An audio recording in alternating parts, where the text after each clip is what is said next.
I am so excited to bring to you another video.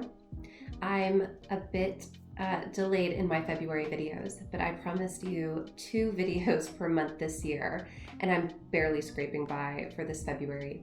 If you haven't heard, it's been a little crazy here in Texas. We are doing well. My family and I here are fine. We were really lucky during the snowstorms to have kept power throughout. We lost water for a few days, but we had reserves, so we count ourselves among the very fortunate in terms of how we managed through that situation.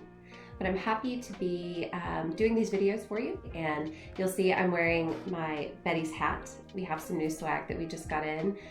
In the very near future, they will be available at our website, bettysco.com, for you to browse and purchase if you like them. Okay, now on to today's video. In my last video, I talked about allowing myself the freedom to make mistakes. I'm a perfectionist by nature, and I'm not so good about giving myself or others grace when a situation doesn't meet my expectations of perfection.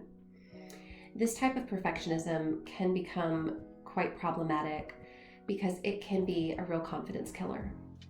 My role as a founding CEO is to bring other people into Betty's. People who believe in my vision and can support it, whether it's through their services, their expertise, or their money. It's absolutely critical that I present a level of confidence, not only in my business, but in myself and my ability to bring it to life. Don't get me wrong. I believe deep down in my core that Betty's will be successful, but things can happen throughout my week that shake that confidence a little bit. Maybe not enough for me to doubt Betty's, but enough for me to feel sad or disappointed in myself for not being further along. When that happens, I've learned that, at least for me, there's really one thing that can help get me back to a place of confidence quickly.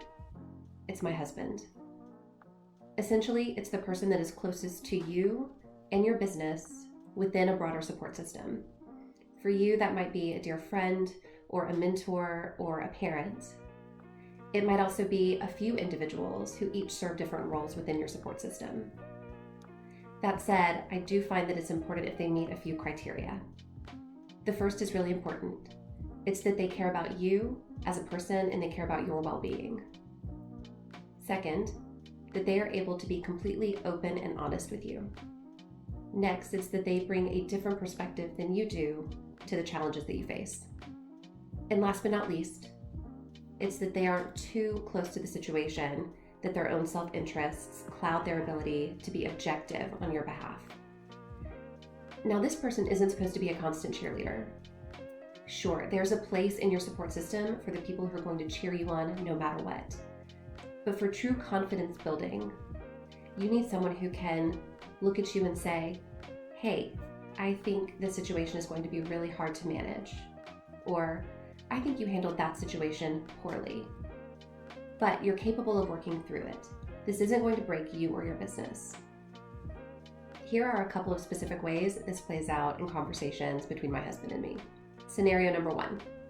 A distant competitor just launches a brand new service that we're planning to offer within Betty's, and they beat us to the market. When I see this, and it's happened a couple of times, my stomach drops. I feel disappointed that I haven't made faster progress, and sometimes I even wonder if there's still a place for us. I then go and talk to my husband about it, and his reaction in that moment is a bit more objective than mine, and he says, that just proves there's a market need. And when he tells me something like this, he reminds me of something that I already know. The market for our services is huge, and not even Betty's will have the capability to fully meet it in several years. Okay, scenario number 2. I want to submit Betty's to an early stage venture capital firm. I'm reading through the criteria that they look for in a portfolio company, and I see they are looking for companies that have proof of concept or traction. And I'm like, well, I guess we can't submit ourselves because we aren't revenue generating yet. So I go and share this update with my support partner, and he looks at me and says, what are you talking about? You have traction. And again, he reminds me of something I already know, that we surveyed local young women and we had 500 responses, and 98% of those women said, yes, we would get services at Betty's. We've been doing a semester's worth of sessions at San Antonio College, and we've had over 200 questions submitted.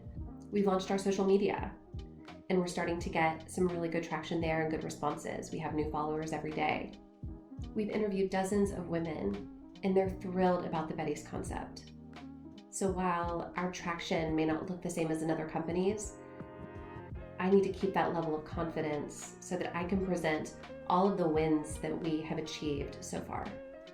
His feedback helps me overcome my immediate disappointment and really grounds me in that progress that we've made.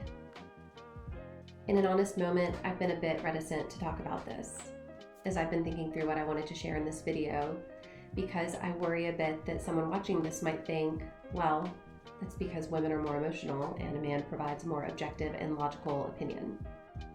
I don't believe that my gender is relevant to these scenarios. I think lack of confidence can affect men and women. And while I believe that I would be able to maintain the level of confidence that I need for my business without having a support partner, I wouldn't want to. It would be so much harder, and I would much rather extend that effort and the willpower that it would take to regroup and maintain that level of confidence. I'd rather take that and apply it to other aspects of the business. So if you're starting a business, think through your support system and who might play that oh so important role of confidence booster. As always, thanks for watching. Please give this a like and maybe even a share and a subscribe. And if you're interested in Betty's, go check us out on Instagram, Facebook, and LinkedIn. You'll see some of the fun women's wellness tidbits that we've posted. Y'all take care.